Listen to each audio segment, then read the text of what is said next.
देखिए सर, ये क्वेश्चन किसी ने पूछा है मेरे से, इसको सॉल्व करते हैं। क्या कह रहा है क्वेश्चन, देखते हैं। क्वेश्चन कह रहा है कि I n is equals to, आपको गिवन है I n is equals to d n upon D x to the power n, bracket के अंदर दिया है x raise to the power n into log of x. ठीक है sir. अब आप देखिए इसको हम अप्रोच कैसे करेंगे। यहाँ आई एन माइनस वन है, सब में n I n minus one दिख रहा है मेरे को। तो आप देखिएगा d four upon D x to the power four f x की आपसे बात की जाए तो आप इसको सॉल्व कैसे करेंगे। D cube upon D x to the power three of d by D x of f x लिख सकते हैं ना। तो जैसे इसको लिख सकते हैं इसी प्रकार इस आई एन को क्या मैं ऐसा लिख दूं, d n minus one upon D x to the power n minus one, bracket के अंदर d by D x of x raise to the power n into log of x, ये लिख सकता हूँ। तो I n is equal to मेरे पास क्या आ जाएगा, d n minus one upon D x to the power n minus one, bracket में इसका डेरिवेटिव कीजिए n x to the power n minus one, log x ऐसे रहेगा, प्लस अगले वाले में x to the power n into log x का one upon x. ठीक है सर। अब यहाँ से I n is equal to कितना आएगा, एन बाहर ले लेता हूँ तो d n minus one upon D x raise to the power n minus one, ये बचेगा आपका x raise to the power n minus one log of x. ठीक है सर। फिर डी अंदर क्या बचेगा, इससे अंदर ले जाऊंगा इसको, d n minus one upon D x to the power n minus one into x raise to the power n minus one. ठीक है सर। अब आप देखो इससे मैच कराओ, अगर आई एन है तो इसको ऐसा लिखा गया, आई एन माइनस वन है तो इसको आप क्या लिख देंगे, I n is equal to n into ये क्या बन गया आपका एन माइनस वन, प्लस अब देखो अगर मेरे पास 4 डिग्री का कोई पॉलिनोमियल है, 4 डिग्री का कोई पॉलिनोमियल है, उसका मैं फोर्थ डेरिवेटिव करता हूँ तो क्या मिलेगा, 4 into three into two into one into x की पावर जीरो, फोर्थ फैक्टोरियल मिल जाएगा। तो इसी प्रकार n माइनस वन डिग्री का पॉलिनोमियल है, n minus one time differentiate करूंगा तो सर कितना आएगा, n माइनस वन फैक्टोरियल ही तो आएगा ही, n माइनस वन फैक्टोरियल। तो इसका आंसर क्या आ जाएगा, I n is equal to n I n minus one into n minus one factorial. तो दिए गए ऑप्शन में तो सर कोई ऑप्शन सही नहीं है इसमें, आप इसको चेक कर लेना, अगर फिर भी समझ में ना आए तो दोबारा बता दूंगा मैं कि I n is equal to, ये आंसर इसका करेक्ट आंसर आएगा I n minus one into n minus one factorial. और इस अकॉर्डिंग टू दिस मुझे तो कोई ऑप्शन दिख ही नहीं रहा है ऐसा। ये अगर ऑप्शन सही होता तो इसके आगे एन होना चाहिए था। ठीक है, आप एक बार चेक कर लेना, अगर नहीं आएगा समझ में तो दोबारा हम बता देंगे इसको, क्योंकि और इसमें कोई संभावना ही नहीं बनती है, एन माइनस वन फैक्टोरियल को और तोड़ नहीं सकते हैं, ये खाली एन ही। हाँ ठीक है, यही ऑप्शन सही होगा सर इसका, ये मतलब आंसर यही सही होगा, आपके ऑप्शन में इसमें करेक्ट आंसर नहीं है। अब देखिए मैं इंडेफिनिट इंटीग्रेशन बता रहा हूँ आपको, तो इंडेफिनिट इंटीग्रेशन का ही क्वेश्चन लिया है मैंने। ये देखिए क्या है, इंटीग्रेशन ऑफ आपको दिया है sine square x upon cos to the power 6x dx, इसको इंटीग्रेट करके वो कह रहा है कि ऑप्शन में ये किसके पॉलिनोमियल के फॉर्म में बनेगा, साइन के बनेगा, e की पावर x बनेगा, कॉस बनेगा और टेन बनेगा। e की पावर x तो ये देखते ही आपको काट देना चाहिए, e की पावर x कहाँ से आ जाएगा भाई, यहाँ पे इंटीग्रेशन ऑफ ये क्या बनेगा, इसको क्या लिख सकता हूँ मैं, टेन स्क्वायर एक्स तो एक बनाए, और अगला क्या बनेगा, सेक की पावर 4x dx बनेगा, और इसको फिर तोड़ता हूँ मैं, टेन स्क्वायर एक्स को तो मैंने ऐसे ही रहने दिया, फिर ये सेक स्क्वायर एक्स को sec square x into sec square x, तो एक सेक स्क्वायर एक्स को one plus tan square x ले लूँ सर, इंटू यहाँ से क्या करूँगा sec square x d x, दो बन गया क्वेश्चन, टेन एक्स बराबर क्या रख दो, टी रख दो। तो ये क्वेश्चन क्या बनेगा, टी स्क्वायर और अंदर कितना है t square t square plus t की पावर 4, यही तो बनेगा टी स्क्वायर प्लस टी की पावर 4, और ये सेक स्क्वायर, यहाँ से आप sec square x d x बराबर डी टी प्राप्त करेंगे ना, तो टी स्क्वायर प्लस टी की पावर 4 और डी टी। ठीक है सर। तो जब आप इसको इंटीग्रेट करेंगे टी की पावर 5 अपॉन 5, ये आएगा टी की पावर 5 अपॉन 5 प्लस अगला क्या आएगा टी क्यूब अपॉन 3 प्लस अगला टर्म क्या आएगा प्लस कॉन्स्टेंट सी।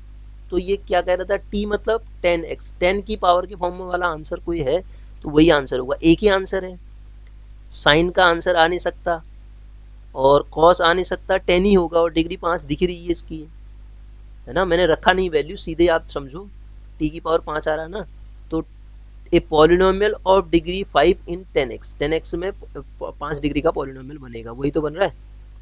ठीक है, अगला क्वेश्चन देखते हैं सर। देखिए अगला क्वेश्चन क्या कह रहा है, ये दिया है इंटीग्रेशन ऑफ, हमें वैल्यू दे रखी है 1 minus cos x raise to the power 2/7, नीचे क्या गिवन है 1 plus cos x raise to the power 9/7। ठीक है सर। तो सर देखिए इस क्वेश्चन को सॉल्व करने के लिए हम क्या करेंगे, इंटीग्रेशन ऑफ कुछ नहीं करना है, 1 माइनस फॉर्मूला लगा दो, क्या होता है 1 माइनस 2 साइन स्क्वायर x/2, ये बनेगा, सही लगा रहा हूँ ना, 2/7 और नीचे कितना आएगा 1 प्लस 2 कॉस स्क्वायर x/2 -1, इसकी होल पावर कितनी आएगी 9/7। सर देखिए ये 1 से 1 कटेगा, 1 से 1 कटेगा, 2 की पावर देखो 2 की पावर ऊपर है 2/7, फिर माइनस से ऊपर जाएगा तो 9/7 आएगा ये, तो -2 की पावर -1 बचेगा, मतलब 1/2 एक बच गया, समझ रहे हैं ना आप। और क्या बचेगा, साइन की पावर कितना बच जाएगा, ये साइन की पावर 4/7 नीचे, मतलब आपका ये ऊपर तो बचा सर साइन की पावर माइनस माइनस प्लस हो जाएगा, है ध्यान दीजिएगा, 4/7 ये बचा और नीचे कितना बचेगा कॉस की पावर 18/7।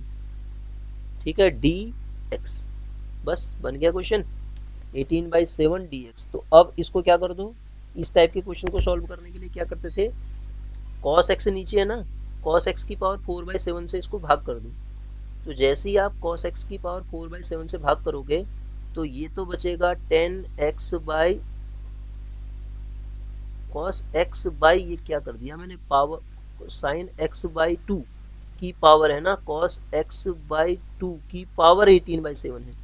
सर ये ऐसा है, जरा सा ध्यान दीजिएगा आप, साइन x/2 की पावर 4/7 है अपॉन cos x/2 की पावर 18/7 है, सर ये ऐसा है। हाँ, तो ये 10x/2 की पावर कितना बचा 4/7, क्योंकि 4/7 से ही भाग कर रखा है, तो जब आप 4/7 से करोगे तो कितना बचेगा, नीचे कितना बचेगा कॉस स्क्वायर ही बचेगा, फिर खाली 18 था ना वो, कॉस स्क्वायर x/2 इतना ही तो बचेगा इंटू डी एक्स, इससे आंसर आ गया ना, cos square x/2 into D x. तो 1/2 तो बाहर था ही था, समझ रहे हैं ना आप इसको, इंटीग्रेशन के अंदर क्या बच गया 10x/2 की पावर 4/7 है into sec square x/2 dx, बस क्वेश्चन बन गया।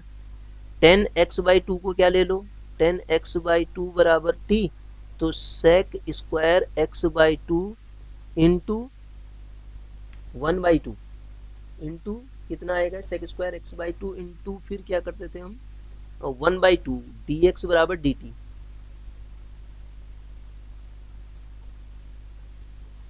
है ना, ये तो आएगा। हम अगर इसको t माने, हमारे पास जो वैल्यू आएगी 10x/2 को t माना तो सेक स्क्वायर x/2 इंटू फिर x/2 का डेरिवेटिव करोगे 1/2 dx बराबर dt, यही तो बना।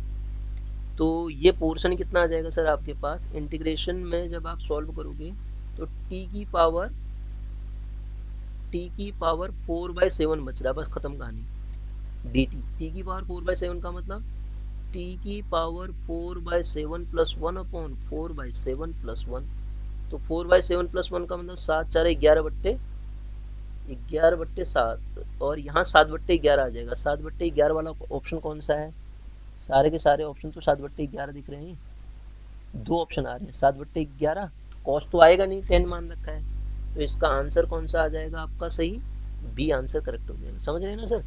अब इतना तो आप दिमाग लगा सकते हैं इसमें, ये इसका बी आंसर करेक्ट हो जाएगा सर, ठीक है। अच्छा देखिए कुछ और क्वेश्चन ले रहा हूँ मैं, अच्छे क्वेश्चन ये एग्जाम में पूछे गए क्वेश्चन हैं, उनको ले रहा हूँ, दो क्वेश्चन और ले रहा हूँ मैं, ध्यान से देखिएगा आप। पहला क्वेश्चन तो मैं आपको बता रहा हूँ, लिख के समझा रहा हूँ, यहाँ पे देखिएगा, the degree sorry differential equation, मुझे क्वेश्चन फाइंड, ये लिख देता हूँ, find the differential equation of, find the differential equation of, किसकी differential equation, find the differential equation of all straight line, all straight line in कहाँ, plane, plane के अंदर बनी सारी स्ट्रेट लाइन की डिफरेंशियल इक्वेशन बतानी है सर मुझे। तो सर देखो, तो इसको बनाने के लिए क्या करूँगा मैं जानता हूँ प्लेन में डिफरेंशियल इक्वेशन की इक्वेशन, स्ट्रेट लाइन की इक्वेशन क्या होती है, ए एक्स प्लस बी वाई बराबर सी होती है, ये प्लेन में स्ट्रेट लाइन की इक्वेशन होती है। अब सर मैं ये क्या है, डिफरेंशियल इक्वेशन फॉर्म करनी है, फॉर्मेशन ऑफ डिफरेंशियल इक्वेशन का क्वेश्चन है। तो डिफरेंशियल इक्वेशन का फॉर्मेशन कैसे करते हैं हम, किसी एक ऑर्डिनरी इक्वेशन को, जो कि इक्वेशन ये रखी है, ऑर्डिनरी इक्वेशन का डेरिवेटिव करते हैं, उस डेरिवेटिव के बाद जो आर्बिट्री कांस्टेंट है उसको एलिमिनेट करते हैं, तो जो हमें रिजल्ट मिलता है उसी को हम क्या कहते हैं, फॉर्मेशन ऑफ डिफरेंशियल इक्वेशन कहते हैं। तो ऐसा ही यहाँ भी करते हैं, डिफरेंशिएट एक्स के रिस्पेक्ट में करो, जब आप एक्स के रिस्पेक्ट में डिफरेंशिएट करोगे तो A plus B D Y by D X is equal to कितना आएगा जी, दोबारा डिफरेंशिएट करेंगे, 0 plus B D square Y upon D x square बराबर 0, ठीक है, डिफरेंशिएट कर रहा हूँ। अब b तो आर्बिट्री कांस्टेंट है, b नॉन जीरो होगा, तो इसका मतलब d square Y upon D x square बराबर 0। This is the differential equation of straight line in a plane. X y plane में कोई स्ट्रेट लाइन है तो उसकी डिफरेंशियल इक्वेशन कितनी आई sir, D square Y upon D x square बराबर 0।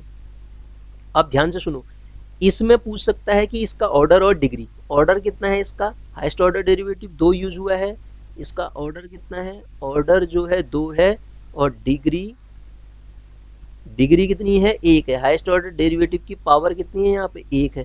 तो ऑर्डर और डिग्री भी पूछे हम बता देंगे। डिफरेंशियल इक्वेशन ये क्या होती है, d square Y upon D x square बराबर 0, डिफरेंशियल इक्वेशन ऑफ इसकी होती है straight line in a plane. एक और क्वेश्चन मैं आपको बता रहा हूँ इसी में, ठीक है, ये भी एग्जाम में पूछा गया है, द डिफरेंशियल इक्वेशन, मैं पूरा लिख देता हूँ क्वेश्चन को, find the differential equation, find the differential equation, मतलब फाइंड कह रहा है तो फॉर्मेशन की बात कर रहा है, differential equation of all circle of radius A, radius A radius के whose centre lie on Y axis, ठीक है सर, वाई एक्सिस मतलब ऐसा कुछ है, देखो ये सेंटर वाई एक्सिस पे लाई कर रहा है, ये वाई एक्सिस है। तो अब आप समझते हैं इन जनरल सर्किल की इक्वेशन जिसके सेंटर एच और के होते हैं, वो जनरल इक्वेशन ये होती है, एक्स माइनस एच का whole square Y minus k का होल स्क्वायर, रेडियस तो उसने दे रखा है ए स्क्वायर। तो सर इस केस में ये जो सेंटर आ जाएगा क्या आ जाएगा, 0, के, बस बन गया क्वेश्चन। तो मेरी जो इक्वेशन बनेगी इसकी वो बनेगी एक्स माइनस 0 का whole square plus y minus k का whole square is equal to a square. Sir अब आप इसको डिफ्रेंशिएट कर दो एक बार, तो 2x प्लस कितना आएगा 2y minus k into d Y by D x बराबर 0। 2 कॉमन लेके हटाते हैं तो यहाँ से y माइनस के की वैल्यू में जब निकालूंगा तो कितना आएगा, इसको यहाँ रहने दो, x माइनस का x अपॉन कितना आएगा d Y by D x आएगा। सर इसका स्क्वायर करके यहाँ रख दो, आंसर आ गया। देयरफॉर डिफरेंशियल इक्वेशन क्या कैसे बनेगी, एक्स स्क्वायर प्लस इसको यहाँ रखूँगा मैं, इसमें रखूँगा ना, तो कितना आएगा एक्स स्क्वायर, इसका स्क्वायर करूँगा तो एक्स स्क्वायर आएगा यहाँ, एक्स स्क्वायर अपॉन नीचे कितना आएगा d Y by D x का होल स्क्वायर बराबर क्या है ए स्क्वायर। तो सर ज़रा सा और मॉडिफाई करो, इसको क्रॉस मल्टीप्लाई करो और एक्स स्क्वायर कॉमन ले लो। जैसे ही एक्स स्क्वायर कॉमन लोगे 1 plus d Y by D x का होल स्क्वायर बराबर क्या बना sir, a square. This is the required differential equation. ये क्या होगी, डिफरेंशियल इक्वेशन होगी। किसकी इक्वेशन है डिफरेंशियल इक्वेशन, वो सारे सर्किल जिनका सेंटर कहाँ पे है, वाई एक्सिस पे। यही क्वेश्चन अगर एग्जाम में आपके पास आ जाए, उन सारे सर्किल की डिफरेंशियल इक्वेशन बताओ जिनका सेंटर एक्स एक्सिस पे है, तो अब उस केस में पहले तो इक्वेशन बनाओगे आप, एक्स माइनस एच का whole square plus y minus zero का होल स्क्वायर बराबर ए स्क्वायर। बस इसको डिफरेंशिएट कर दो। यहाँ एक्स मैंने वाई माइनस के को एलिमिनेट किया, वहाँ एक्स माइनस एच को एलिमिनेट कर देंगे। तो ये क्वेश्चन भी आप कर लेंगे। इस तरीके से इन क्वेश्चंस को हम डील करेंगे सर, ठीक है।